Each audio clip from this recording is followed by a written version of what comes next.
और एक दिन भगवान जिद कर बैठे कि मैया मुझे गैया चराना। तो मां ने भी देखा कि इतना भाव है गायों के प्रति। पता है 11 वर्ष 52 दिन कन्हैया ने अपने पांव में पादुका नहीं पहनी थी गौ माता के। एक दिन जब मैया बहुत जिद करने लगी कि लाला नंगे पांव जाता है, कांटे चुभते होंगे, कंकड़ चुभते होंगे, ये पादुका पहन ले। तो कन्हैया का मां को कहना था मैया मुझे पादुका पहनाने से पहले मेरे गौ माता को पहना, मेरे बछड़ों को पहना, वो भी तो नंगे पांव जाती है ना, उनको भी कांटे लगते हैं मैया, उनको भी कंकड़ लगते हैं। क्या भाव था प्रभु का। कृष्ण को प्यारे 3 हैं, गीता, गोपी और गाय। लेकिन आज उन्हीं कृष्ण के देश में गायें काटी जा रही हैं, गोपियों को दहेज के कारण प्रताड़ित किया जाता है, और गीता जैसे पावन ग्रंथ को हम लोगों ने भुला दिया। सोचो वापस उसी देश में भगवान कृष्ण कैसे आ सकते हैं। हाँ? कृष्ण को प्यारे 3 हैं, गीता, गोपी और गाय। नंगे पांव कन्हैया घूमते थे गायों के पीछे। आज गोपाष्टमी के दिन मैया ने गायों की पूजा की, ग्वाल वालों को भी तिलक लगाया, लाला को भी तिलक लगाया, और पहली बार मैया ने गाय चराने की इजाजत दी। भोर सुबह ग्वाल वालों के साथ कांधे पर काली कमली डाले हुए, हाथ में छड़ी लेकर, लकुटी लेकर गोविंद निकले हैं। बीच में कन्हैया ने बांसुरी निकाली, अधरार्पित किया, बेड़ू के छिद्रों को आच्छादित किया, और प्राण पूरे बज उठी बेड़ू वृंदावन।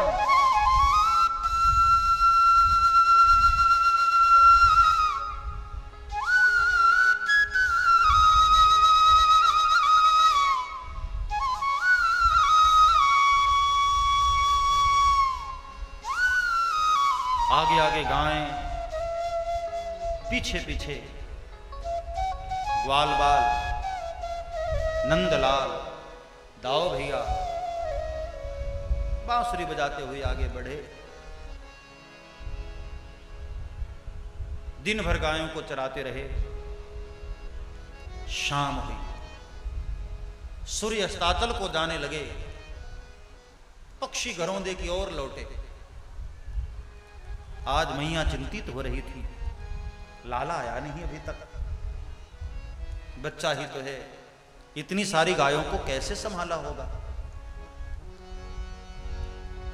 इतने में कन्हैया की बांसुरी सुनाई पड़ी।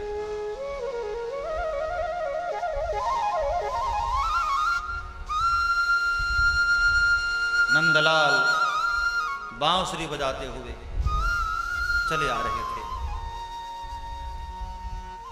गायें रंभाती हुई, डकारती हुई, प्रसन्न होकर अपने खुर से धूल उड़ाती हुई चली आ रही, पीछे पीछे नंदलाल। और पता है गायों के खुर से उड़ी हुई धूल के कारण कृष्ण का पूरा शरीर पांडुरंग हो गया, ब्राउन कलर के हो गए, भूरे कलर के हो गए। तो किसी ने पूछा कि अब कैसे लग रहे हैं प्रभु? बोले अब तो और प्यारे लग रहे हैं, और सुंदर लग रहे हैं। महाराष्ट्र में पांडुरंग भगवान की पूजा होती है। मांझा विठल पांडुरंगा, वहां पांडुरंग भगवान, ये जो ब्राउन कलर के, भूरे कलर के, बड़े सुंदर हो गए प्रभु।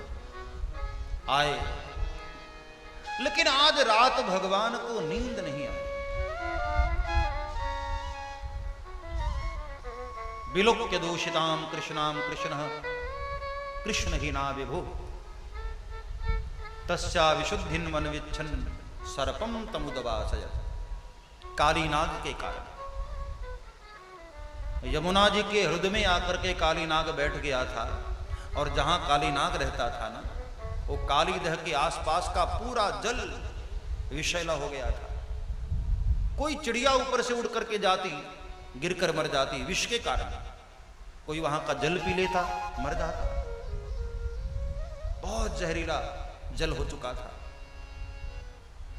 तो आज दाऊ भैया को किसी भी तरह कन्हैया ने घर छोड़ा, और अकेले गायों को लेकर के ग्वाल बालों के साथ निकले।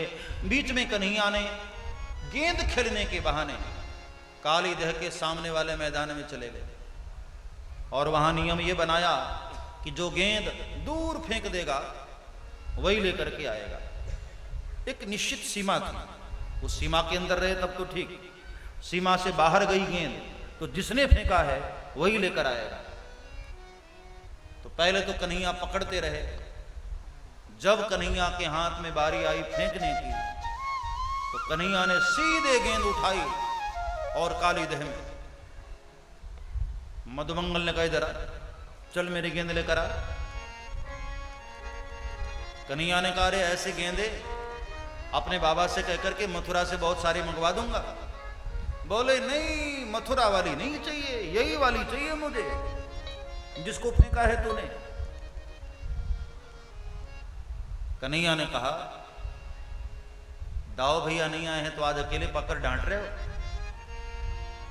मधुमंगल ने कहा, अच्छा तू दाऊ भैया के कारण बलवान लगता था क्या? देख ज्यादा बहस नहीं, चल मेरी गेंद लेकर आ। कन्हैया ने कहा, भैया जरा जोर से ताकत लग गई, मेरी क्या गलती? मधुमंगल ने कहा, अच्छा तेरी गेंद होती तो जोर से ताकत नहीं लगती, हाँ मेरी थी इसलिए लग गई, ये बहाने नहीं, चल मेरी गेंद लेकर आ। कन्हैया ने कहा, आप लोग इस प्रकार बोलेंगे तो मैं सच में कूद जाऊंगा जाकर। मनसुखा आया, हंसने लगा, अच्छा तू कूदेगा? सर्प का चित्र देख लेता है तो मैया की गोद में छुप जाता है, पता है उसमें काली नाग रहता है। कन्हैया ने कहा, मैं सच में कूद जाऊंगा। बच्चों को पता नहीं था, आज कन्हैया कूदने के मूड में तो आए, चढ़ गए वृक्ष पर कदम पे। और अब ग्वाल बालों की हालत खराब हो गई, पैर थर थर कांपने लग गए। लाला नीचे आजा, मैं तू मजाक कर रहा था लाला, हमें नहीं चाहिए गेंद, तू नीचे आजा। कन्हैया ने कहा, नहीं तब तो गेंद वापस लेकर के ही लौटूंगा। और ग्वाल बाल बेचारे रोते रहे, मना करते रहे, एक न सुनी कन्हैया ने, और धड़ाम से छलांग लगा दिया। काली नाग सोया था, जैसे ही कृष्ण कूदे काली नाग की नींद खुल गई, जल हिला। काली नाग ने कहा, किसने हमारी नींद तोड़ने की जरूरत की? सैनिकों पता करो कौन जल को हिला रहा। और सैनिक आए, कन्हैया जल में किलोल कर रहे थे, तैर रहे थे। सैनिक एक टक प्रभु को निहारते रह गए। वापस गए, मालिक मैंने अपने जीवन में इतना सुंदर बालक कभी नहीं देखा, जल में किलोल कर रहा है, खेल रहा है। काली नाग ने कहा, बालक और जल में, और अभी तक जीवित है, कौन है वो बालक? पता करो, मैं भी तुम्हारे साथ चलकर देखूंगा। काली नाग आया और भगवान कृष्ण का सौंदर्य देखकर एक बार तो काली नाग भी मंत्रमुग्ध हो गया। केकी कंठाभनीलम, मयूर के कंठ के समान श्याम वर्ण के भगवान जल में किलोल कर रहे हैं, खेल रहे हैं भगवान। काली नाग एक टक देखता रह गया, वाह इतने सुंदर। नहीं नहीं, ये मारने जैसे नहीं। और यहां कृष्ण कूदे और उसी समय यशोदा मैया के दिल में धक की आवाज हुई। यशोदा समझ गई मेरे लाला पर जरूर कोई मुसीबत आई। मां है, मां को पता चल जाता है। दाऊ भैया के पास गई। दाऊ, आज तू नहीं गया? मैया मैं कैसे जाता, जबरदस्ती उसने मुझे रोका है। यशोदा मैया ने कहा दाऊ, मेरा मन बड़ा घबरा रहा है, मेरे लाला पर कोई संकट आई दिखता है। नंद बाबा के पास गई। अजी सुनते हो, आज लाला अकेला गया था, मेरा मन बड़ा घबरा रहा है, चलकर हमें देखना चाहिए। और तीनों लोग दौड़े चले आ रहे हैं वन की ओर। मार्ग में आने वाले कोई भी ग्वाल बाल मिले, सबको पूछती है मैया, अरे भैया आप लोगों ने मेरे लाला को देखा है क्या? नहीं मैया, हाँ मैंने सुबह कालीदह की ओर जाते देखा था। कालीदह?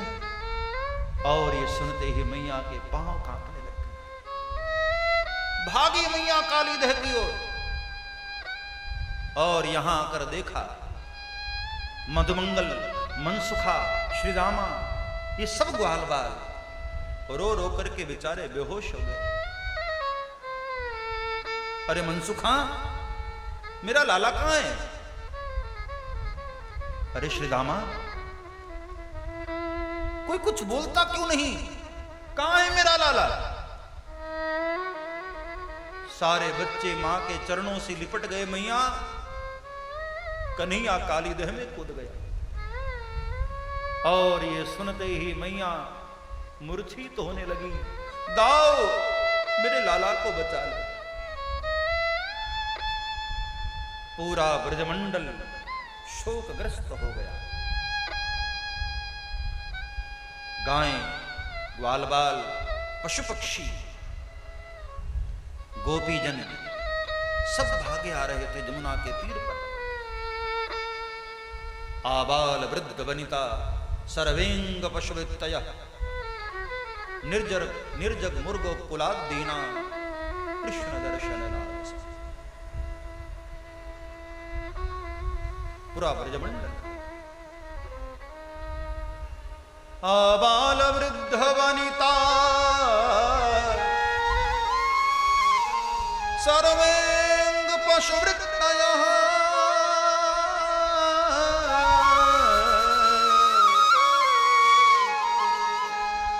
निर्जग मुर्गो कुलादीना कृष्ण दर्शन लालसा।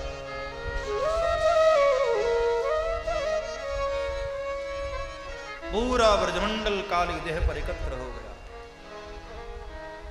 और यहां काली नाग अभी तक कृष्ण को देख रहा था। फिर सोचा काली नाग ने, यदि ऐसे ही दया करता रहा तो इन लोगों के मन से मेरे नाम का भय निकल जाएगा। नहीं, मुझे भय नहीं निकालना। और कहते हैं काली नाग क्रोध में फुफकार भरने लगा।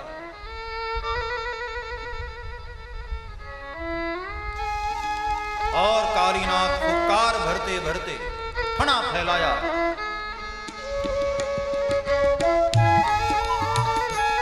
कृष्ण की ओर आगे बढ़ा। और कहते हैं कृष्ण के शरीर में जाकर कालीनाग लिपट गए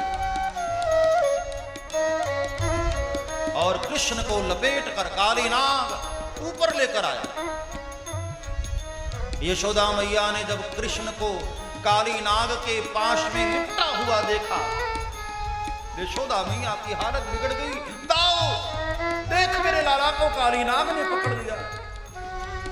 दाऊ भैया ने कहा मैया ठहर, तेरे लाला को कुछ नहीं होगा मैया, मैं जानता हूं तेरे लाला को, देखती जा बस। और अभी तक कन्हैया शांत थे, कुछ नहीं किया। काली नाग जैसे घुमा रहा था वैसे घूम रहे थे। जब काली नाग ऊपर लेकर आया ना, इतने में कृष्ण ने देख लिया कि हाँ अब बहुत भीड़ लग गई है। मदारी है ना, डायरेक्ट खेल शुरू नहीं करता, पहले डुगडुगी बजाता, जब भीड़ आ जाती है तब खेल शुरू होता। कन्हैया ने भी सोचा कि हाँ काफी ऑडियंस आ गई है, अब खेल शुरू करते हैं। तो कन्हैया ने अपने शरीर को फुलाना शुरू किया और फुलाते फुलाते इतना फुला लिया, कारी नाग के पाश में पीड़ा होने लगी और पाश ढीला हुआ और कन्हैया निकल करके तैर करके दूसरे किनारे, और गुस्से में कारी नाग फना फैलाए हुए कन्हैया के ऊपर प्रहार करना चाहता है। कन्हैया बगल हो रहे, फिर से दौड़ कर आया, प्रहार करना चाहा, कन्हैया फिर से बच गए और अब की बार जैसे ही उसने फना प्रहार किया, छलांग लगाकर भगवान कारी नाग के फना पर खड़े हो और अब फूल जैसे कोमल चरण वज्र की तरह कठोर बने और कारी नाग के फना पर प्रहार करते हुए भगवान नृत्य करने लगे।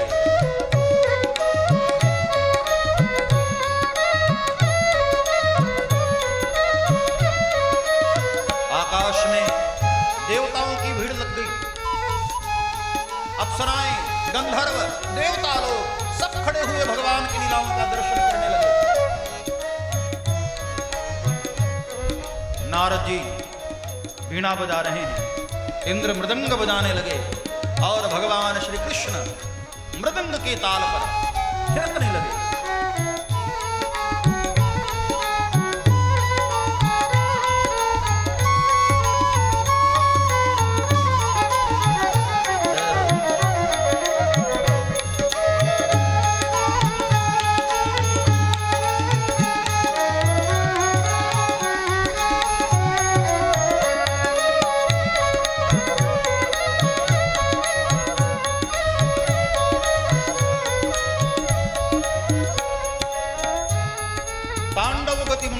थिरकत बनवारी, सूरदास जी ने बड़ा प्यारा पद लिखा है। फम फम फम फनन ऊपर चन चन चन चरण धरत, बिम बिम बिम विनति करत, नाग बपोधारी, तांडव गति मुंडन पर थिरकत बनवारी। भगवान कभी कभी इतनी जोर से दोनों फणा के बीच में पग पटकते हैं, काली नाग का फणा फट जाता है, खून निकलता है, लहूलुहान हो गया काली नाग, मुंह से खून फेंकने लग गया। भगवान के चरण भी रक्त रंजित हो गए। तो किसी ने पूछा अब तो अच्छे नहीं लग रहे होंगे ना? बोले नहीं नहीं, अभी भी ऐसा लग रहा है मानो किसी महात्मा ने भगवान के चरणों में रक्त पुष्प अर्पित किए। नाग पत्नियों ने देखा कि यदि इसी तरह नृत्य करते रहे तो मेरे पति का तो राम नाम सत्य हो जाएगा। तब नाग पत्नियों ने भगवान से प्रार्थना किया,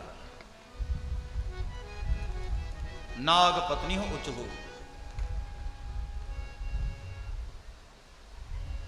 हे गोविंद आपका न्याय उचित है प्रभु, आपने मेरे पति को दंड दिया, यह भी न्याय उचित है। लेकिन भगवान न्यायो ही दंड कृत किल विशेषमिन तवावतारः खल निग्रहाय रिपोसुता नाम पितुल्य दृष्टे दत्सेदमं फलमेवानुशंसन। न्यायो ही दंड कृत किल विशेषमिन तवावतारः खल निग्रहाय, आपका अवतार ही महाराज खलों के निग्रह के लिए हुआ है, आपने उचित किया मेरे पति को दंड देकर। लेकिन भगवान अब हम सारी नागपत्नियां आपकी शरण में हैं, इन्हें छोड़ दीजिए महाराज, मेरे सुहाग को छोड़ दीजिए महाराज। भगवान ने कहा कि देवियों छोड़ तो मैं दूंगा, लेकिन अपने पति से कहो जरा झुक तो जाए। इतना प्रहार हो चुका है, अभी भी झुकने को तैयार नहीं। तब नागपत्नियों ने कहा देवता झुक जा वरना राम नाम सत्य हो जाएगा। काली नाग ने कहा झुक जाऊंगा, लेकिन इनसे जरा बातें करना चाहता हूं। ये बताइए प्रभु सर्पों को बनाया किसने? भगवान ने कहा मैंने। सर्पों के भीतर जहर किसने भरा? भगवान ने कहा मैंने। और सर्पों को इतना क्रोधी किसने बनाया? भगवान हंसने लगे, भैया वो भी मैंने ही बनाया। काली नाग ने कहा, तो मुझे काहे को मारते हो? मेरी क्या गलती है? मैं जहां रहूंगा वहां तो जहर फैलेगा ही ना। भगवान हंसने लगे, ठीक है मैं तुम्हें मारूंगा नहीं, लेकिन आदेश करता हूं ये स्थान छोड़ करके कहीं और चले जाओ। काली नाग ने कहा, प्रभु मैं कहीं भी गया ना, शेषनाग मुझे छोड़ेंगे नहीं। यहां सौबरी ऋषि के श्राप के कारण आते नहीं, इसलिए महाराज मैं बचा हूं, वरना गरुड़ जी मुझे मार डालेंगे। कहा कि अब गरुड़ तुम्हें मारेंगे नहीं, क्योंकि तुम्हारे सिर पर, तुम्हारे फणा के ऊपर मेरे पांव के निशान आ गए, मेरा पगचिन्ह अंकित हो गया, तुम वैष्णव हो गए हो। और ध्यान देना, जो वैष्णव होता है, जिसके गले में गुरु के द्वारा दी गई कंठी माला होती है ना, एक बार काल भी उसको छूने के लिए कांप जाता है, घबरा जाता है, जो वैष्णव हो जाता है सर। इसलिए गुरु के शरणागत होना अनिवार्य है। जीवन में निगुरा नहीं रहना चाहिए। जो भी महापुरुष आपकी अंतरात्मा को प्रिय लगे, जिनके विचार आपको अच्छे लगे, ऐसे महापुरुष के चरणों में हमें समर्पित होना चाहिए, शरणागत होना चाहिए। हमारी श्रद्धा यदि है तो सदगुरु हमारे द्वार पर ही आते हैं, हमारे नगर में ही आते हैं, हमें समर्पित होना चाहिए, गुरु के शरणागत जरूर होना चाहिए। कहा काली नाग से कि मुझे अब जरा बाहर निकाल दो, फिर रमणक द्वीप चले जाओ। तो काली नाग भगवान को अब धीरे धीरे ऊपर लेकर के आया। कन्हैया की बांसुरी सुनाई दी। जैसे ही बांसुरी बजी, सब में मानो चेतना आ गई। दाऊ भैया ने कहा, मैया वो देख हमारा लाला आ गया। मैया,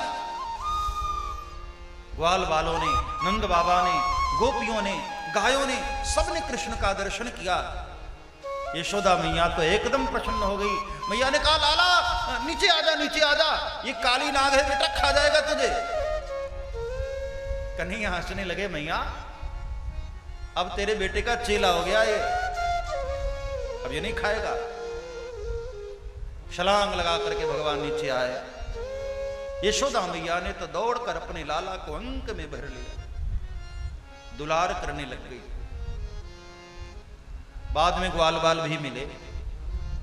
ग्वाल बालों ने कहा, लाला एक बात बता, हम लोग यहां बैठ जाते हैं तब भी बेहोश हो जाते हैं, कोई चिड़िया ऊपर से गुजर गई तो गिरकर मर जाती है, इतना जहर था इसके अंदर, और इतनी देर तू काली दह में रहा, काली नाग से लड़ा, तेरे ऊपर जहर का प्रभाव नहीं हुआ?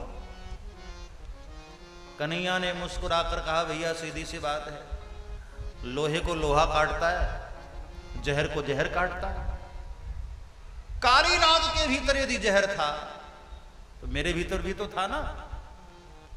ग्वाल वालों ने कहा, तेरे भीतर? कन्हैया ने कहा, भूल गए वो बचपन में पूतना मौसी वाला पिया था, वो जहर आज ही काम आ रहा था, जहर को जहर काटता है। इस प्रकार बातें करते हुए शाम हो गई, अंधेरा होने लगा। तो सब लोग रात्रि में वहीं विश्राम करते हैं।